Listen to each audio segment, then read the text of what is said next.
Hey, hello, what's up? Today I want to talk about something that's been on my mind for a little bit and that I mentioned in the previous video. And that is how moving to Japan and particularly the countryside has changed me in the 6 months that I have been here. So, the first thing that I want to mention is I have kind of been forced to become more proactive in my life.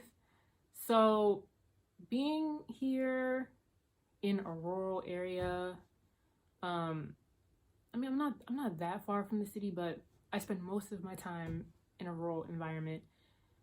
When there are things that I want to do, people that I want to meet up with, an idea that I have, um, if I sit on it, if I sit on what I want, it will literally never get done. And being in a different country, um, as a foreigner, you do have to speak up a lot and communicate your needs and your wants, which I'm not going to say that's something that I didn't have to do when I was in America, but I feel like because I had such strong community, um, those are kind of some muscles I hadn't really trained, at least like not to the strength that I'm training them now. I definitely didn't consider myself like a passive person back home. I am a problem solver. Whenever there's an issue, I like to like try to tackle it immediately, but this is being proactive, I feel, in a different way, which has really taught me a lot. The second thing that has changed me is that I have more perspective now. So, being back home in America, when you're focused on like your money, surviving, the daily grind, whatever you want to call it, and then you get into your routine, you get into you know a a rhythm of sameness, and sometimes that also includes how you see the world as well. I always considered myself a pretty open-minded person, but that belief about myself has really been challenged moving here. I mean, the different lifestyle has been challenging, different foods have been challenging, like opening myself up to that. Like, I've tried so many things. I've tried hijiki, I've tried natto, which, like, delicacy of Japan, not my thing. Not my thing, but at least I tried it. So I've even like eaten more tofu than I've ever had here, and that's not something that I would eat back home in America. Like, back home, it was takeout. It was, my parents cooking. It was a good old brown stew chicken. It wasn't I wasn't really eating like washoku or like traditional Japanese food. And also just being able to see that in Japan, society runs differently. There's a different mindset. There are different rules and different manners that you have to follow. And even though they're so different from America, it doesn't mean that it's wrong, which I think that's something that I've been learning to accept as I've been getting over the culture shock. It's not that I thought it was wrong before, but it was definitely like frustrating coming up against it with my American mindset. But it really taught me that like people in different countries think and feel differently and operate differently than wherever your home country is, and the world keeps spinning. Everything is fine. People continue to pay bills and work and like raise their kids and like go out. It doesn't mean that one way is better than the other. It's just different.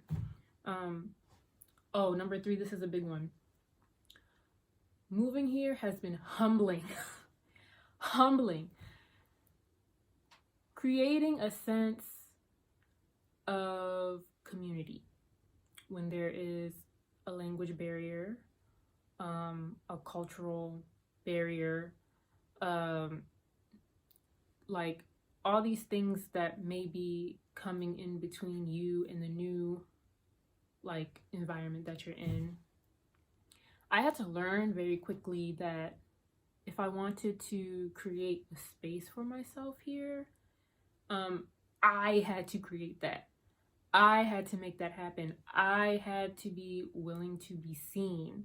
I had to be willing to show up and share parts of myself that, sometimes I don't always feel comfortable with, And it could be something as simple as like people being super curious about like, oh, like my hair.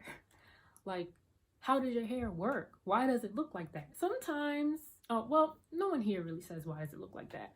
But like, how does it work? How do you wash it? All these things. Sometimes it can get annoying because back home, I didn't get that. It was, I'd walk down the street, someone will look at me and be like, okay, curls, and keep it pushing. There was no explaining. But here it's a lot of explaining and a lot of sharing parts of myself that I necessarily did not have to back home. At first it was difficult, but now I realize that these things that the people here are so curious about and want to learn about, that's how they're going to remember me based on how I respond. So it's like, okay, if you want to, carve out your own space for yourself, share yourself, because that's what this experience is about. It's about sharing and learning.